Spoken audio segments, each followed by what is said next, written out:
Hello everyone and मेरे आज की वीडियो में आप सभी का स्वागत है। एंड आज का वीडियो बहुत ही ज़्यादा स्पेशल है क्योंकि मैं आपको बता दूं कि मर्यादा पुरुषोत्तम प्रभु श्री राम जी के वंशज जो बोल सकते हो, तो ये इनके फोर्थ जनरेशन है। राम नरेशाचा राम नरेशाचार्य जी। रामानंदाचा राम नरेशाचार्य। राम नरेशाचार्य जी। तो मुझे पहले तो नहीं माफ़ी चाहती हूँ नहीं, कि कोई मैंने नहीं, ठीक मैंने बोल। लेकिन वो जब मैं ऊपर गई थी तो मैंने थोड़ा सा देखा था and I was completely shock कि मतलब I am so fortunate and so lucky to have a really good podcast with him. मतलब he is comfortable at least to talk to me, क्योंकि जनरली ये मतलब वीडियोस वगैरह, कैमरा, मोबाइल फ़ोन, ये मतलब सारे मतलब हमारे जो आज के जनरेशन के जो इलेक्ट्रॉनिक गैजेट्स वगैरह सबसे कंप्लीट कोसों दूर हैं। But I literally insisted him a lot कि आज हम कुछ पॉडकास्ट कर सकते हैं, क्योंकि मुझे बहुत ज़्यादा अच्छा लगेगा एंड आप लोगों को भी कि आप मतलब प्रभु श्री राम जी के वंशज से आप लोगों के साथ मतलब वो हमें महाकुंभ के बारे में बताएंगे। वैसे जो लोग मतलब हमारे पास बहुत सारे मिथ्स हैं, फैक्ट्स हैं, लोग जानते हैं, लेकिन एक्चुअल जो सच्चाई है वो ये बता पाएंगे बहुत अच्छी तरह से। तो महाराज जी, पहले तो मैं ये चाहती हूँ कि आप ये जो कुंभ है, जिस मतलब अवसर पे हम सभी यहाँ पे एकत्रित हैं, और ये जो 12 साल के बाद लगने वाला जो महाकुंभ 2025 है, इसके बारे में आज हम जानेंगे। तो पहले तो महाराज जी आज्ञा चाहती हूँ आपसे, थोड़ा पॉडकास्ट करेंगे हम। और मैं ये चाहती हूँ कि ये जो महाकुंभ है इसका अर्थ क्या है, महाकुंभ क्या होता है। पहले थोड़ा धीरे धीरे करके सब मतलब हम स्टार्टिंग से महाकुंभ से फिर हम बेसिक क्वेश्चन से स्टार्ट करते हैं। तो महाकुंभ क्या है इसके बारे में आप अगर बता पाएँ तो। अभी पहले मैंने काफ़ी चर्चा किया था जब बातचीत की शुरुआत हुई थी, हाँ हाँ तो इसको फिर रिपीट करवाना चाह रही हैं। जी, तो मतलब उस हाँ समय मैंने कहा था कि ये जो अपने यहाँ वैसे तो अनादिकाल से प्रवाह चलता रहता है, ग्रहों का, नक्षत्रों का, अनेक तरह के उत्सवों का, वो आज का नहीं। और लोगों के यहाँ तो उत्सव कभी कभी होती है। एक जो अमिताभ बच्चन जी हैं, तो उनके पिताजी जो थे ना, तो उन्होंने वो ग्रंथ जो लिखा है तो बोले कि और जगह तो कभी कभी होती है दीपावली, दिवाली, लेकिन मेरी मधुशाला, मेरी मधुबाला तो रोज़ ही दीपावली मनाती है। वहाँ तो रोज़ ही दीपावली, दिवाली होते हैं। उन्होंने अपना जो काव्य ग्रंथ है, हाँ हाँ उसमें अमिताभ जी के पिताजी थे, तो वो उसके निर्माता थे उस ग्रंथ के। तो मधुशाला, मधुबाला, तो कहते थे औरों के यहाँ तो दीपावली और होली कभी कभी होती है और हमारे यहाँ तो रोज़ मनाती है मधुशाला। मेरी जो है साला, वो रोज़ ही दीपावली और होली मनाती है। तो अपने शास्त्रों में जो वर्णन है, अपने ऋषियों का जो वर्णन है, क्योंकि खुशहाली, इंजॉय, समृद्धि, हर तरह का सुस्वास्थ्य और अनेक तरह की समृद्धियाँ, अनेक तरह के अनुकूल जीवन सभी को चाहिए, लेकिन मिलता नहीं है सभी को। बिल्कुल। लेकिन अपना धर्म ऐसा है, सनातन धर्म, अपने शास्त्र वैसे हैं जिनके यहाँ रोज़ ही उत्सव का वातावरण रहता है, रोज़। बिल्कुल रोज। तो उसी में एक कुंभ का वातावरण भी, जब उस तरह का अवसर उपस्थित होता है ग्रह हाँ नक्षत्रों के हाँ अनुसार, शास्त्रों की मर्यादाओं के अनुसार, तो फिर वो मनाते हैं। और वही कुंभ का, जैसे नहीं घरों में कई उत्सव होते हैं, तो उत्सव लोगों को सबको मनाने नहीं आता, सबके पास अवसर नहीं है, सबके पास में वो संसाधन नहीं है, बिल्कुल। उस तरह का क्लाइमेट नहीं है, वातावरण। तो अपना आदमी थोड़ा थोड़ा ये वो करके हो जाता है समाप्त। जैसे घर में दीपक सभी जलाते हैं, लेकिन सूर्य वाला प्रकाश तो सबको नहीं मिलता। नहीं। पानी की तमाम नदियां हैं जो जिसमें पानी प्रवाहित होता है, लेकिन सभी गंगा नहीं होती। हाँ सभी समुद्र नहीं बन सभी पाती। हाँ जैसे सारी नदियों का जल समुद्र में कहीं न कहीं से जाता है, लेकिन वो थोड़ा भी बढ़ता नहीं। यदि हाँ समुद्र बढ़ जाए, अपने स्वरूप में आ जाए, तो पूरे संसार को जलों से भर देगा, निमग्न कर देगा, डुबो देगा, डुबो समाप्त देगा। कर देगा। तो अपने धर्म में ईश्वर की प्रक्रिया से, प्रेरणा से, उनकी शक्ति से विभिन्न उत्सव मनाने के लिए अवसर आते हैं। तो उसी में महाकुंभ सबसे बड़ा उत्सव, बाकी विवाह शादी होना, धन की उन्नति होना, परिवार की उन्नति होना, बड़ा पद मिलना, तमाम तरह के, तो उसमें खुशहाली तो होती है, बिल्कुल मिठाइयाँ बांटती हैं, बाजे बजते हैं, नृत्य होते हैं, सारा सब। लेकिन यह जो अवसर है महाकुंभ, हाँ महाकुंभ का, तो इसमें इतनी क्षमता है कि इसके साथ जितने भी हमारी गिलानियाँ हैं, जितनी कमजोरियाँ हैं, वीकनेस, जितने संसाधनों का होना चाहिए, वो सब कुछ एक साथ। अब दो आदमी को मिलने के लिए आदमी खोता है, कोई मिलता है, जैसे आप मिल गई हैं, तो मैं आपको बिना खोजे ही यहाँ मिल गया, बिल्कुल आप हमको मिल गई। हाँ जो हम बैठ करके बोल सकते थे, जो सुन सकते थे, सुना। हाँ लेकिन जब हम एक दूसरे को पहचान लिए, तो वो अब ऐसा होगा कि अब जब मिलेंगे तो आपको मैंने इतना व्यायाम नहीं करना पड़ेगा, इतना आना जाना और इस तरह का, और मुझे भी बहुत ही सरलता होगी, और काफ़ी बड़े रूप से भी आपको प्रस्तुत होंगे। तो आपको लगेगा कि वो जो पहले मिले थे उससे कई गुना अच्छे से हाँ मैं मिल रहा हूँ। तो ये जो महाकुंभ वाला मामला है, तो हम तो आपके और हमारे मिलन का महाकुंभ भी इसी तरह से धीरे धीरे बढ़ते बढ़ते, और इनको भी ये अपने लेते जाएंगे, न हम थकेंगे न ये थकेंगे। फिर आपका जो संग्रह है, जो अभी सुन रही है, वो और बढ़ जाएगा, उसकी व्याख्या बढ़ जाएगी, उसका आकर्षण बढ़ जाएगा, उसका लाभ बढ़ जाएगा।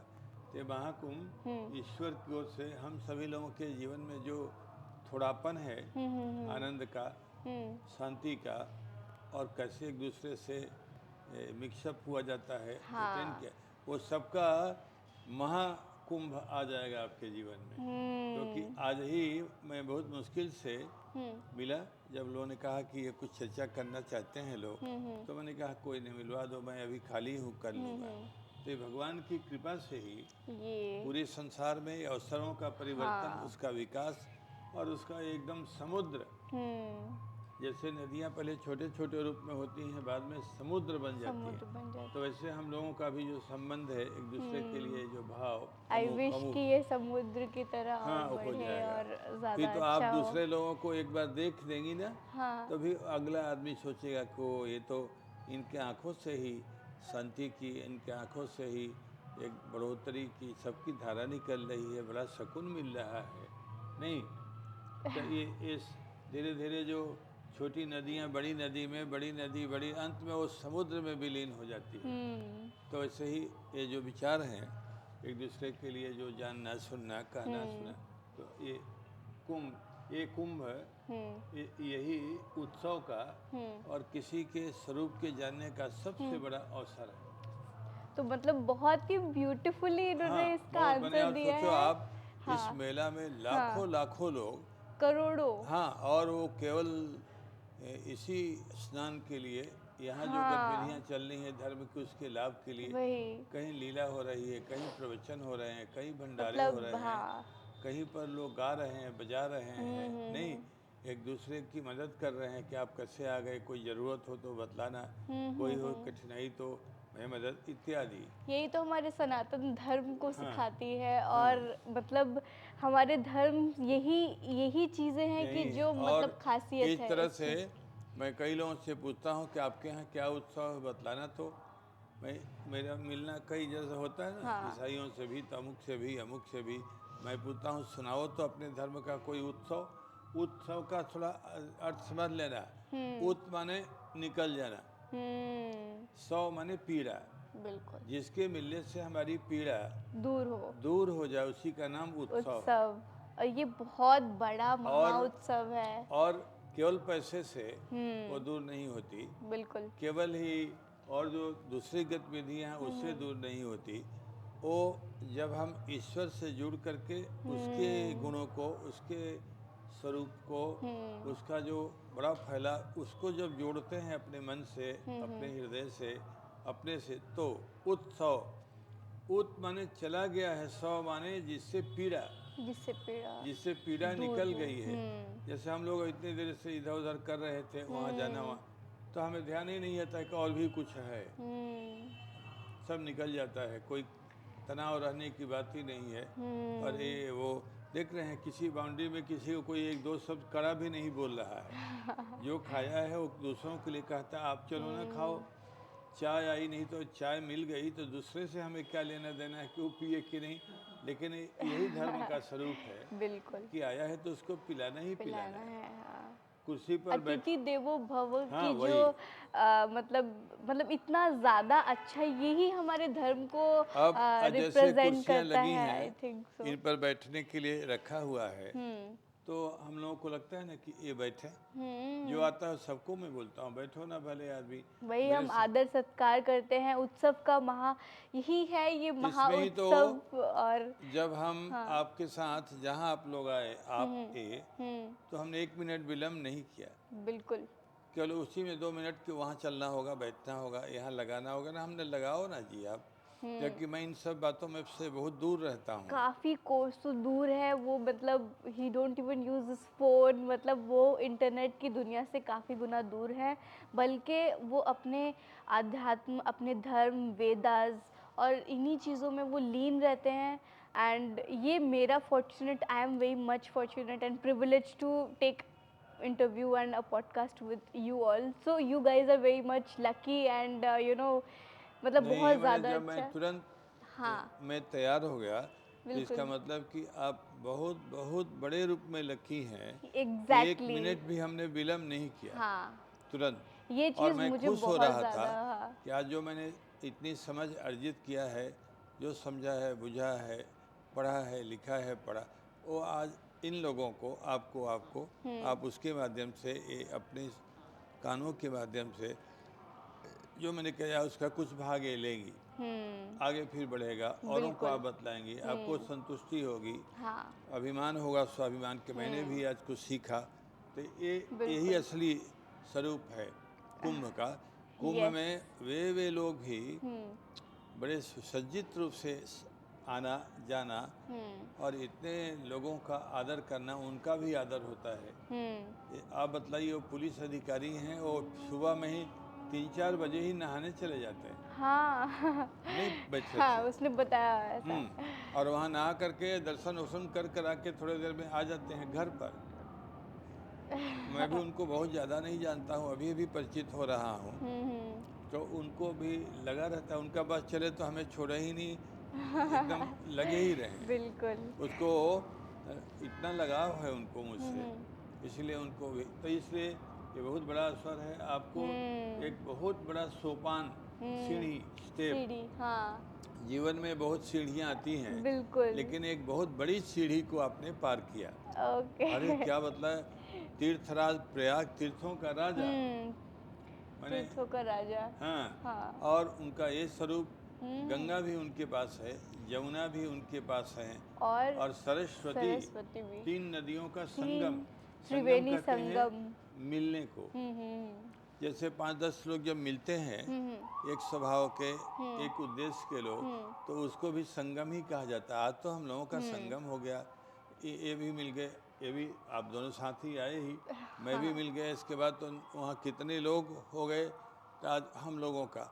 और थोड़ा देर से शुरू हुआ था, और वो बाहरी इलाके में शोर बहुत हो रहा था, नहीं तो हम लोगों का और भी संगम बड़ा हो जाता, और बड़ी ही उससे बड़े लाभ होते, एक दूसरे का आदान प्रदान होता विचारों का। नहीं तो कोई नहीं, अभी अवसर मिलेंगे हाँ भगवान की दया से, जब आप भी। भगवान की ये कृपा है, मतलब मुझे भी ऐसा ही लगता है कि हर कुछ हमारे मतलब वो मतलब नसीब कह लो, उसमें ऑलरेडी रिटन होता है ये चीज़ें, मुझे यहाँ पर हाँ, आना रहता है सब वो कुछ था रिटर्न में, तभी ये योग बन गया, आप लोग आ गए, यहाँ तक पहुँच गए, कोई मिलवा दिया हमसे, और मैं एग्री हो गया। बिल्कुल कहीं यदि मीटिंग वगैरह में होता ना, मैं भीतर, जैसे वकील हैं अपने आश्रम से जुड़े हुए काफ़ी योग्य आदमी हैं, अम्बरीश राय जी। हाँ। तो मैं उधर से भी आया था ऐसे ऐसे करके कि अब थोड़ी देर बैठूंगा इनके साथ, लेकिन जब ये आप लोगों का ध्यान आ गया तो हमने कहा वहाँ बैठूंगा तो बंद हो जाएगा, वो यहीं बैठते हैं। और हमने कहा कि कोई यहाँ बैठने में दिक्कत नहीं, जब कहीं सर्दी उर्दी लगेगी तो बोलूँगा ये कंबल उठा के ओढ़ ही लो। नहीं, तो ये ईश्वर की, ईश्वर सबसे बड़ा कृपालु है, वो कृपा का सागर है, वो कृपा का, दया का सागर है। देखिए सुनिए, अभी हम इतनी देर से आप लोगों के साथ कर्म ही कर रहे हैं, तो आपको उससे कुछ एनर्जी मिली कि नहीं मिली, संतोष मिला कि नहीं मिला? बहुत अच्छा लगा। ये हुआ ना हाँ। कि महाराज हम लोगों के लिए बैठे पहले भी अभी भी, और कोई इधर उधर की बात नहीं कर रहे हैं, कोई टेढ़ी मेढ़ी। तो ये दोनों एक दूसरे के पूरक हैं। कर्म आदमी सही करेगा, उससे जो एनर्जी उत्पन्न होगी उसी को तो धर्म कहते हैं।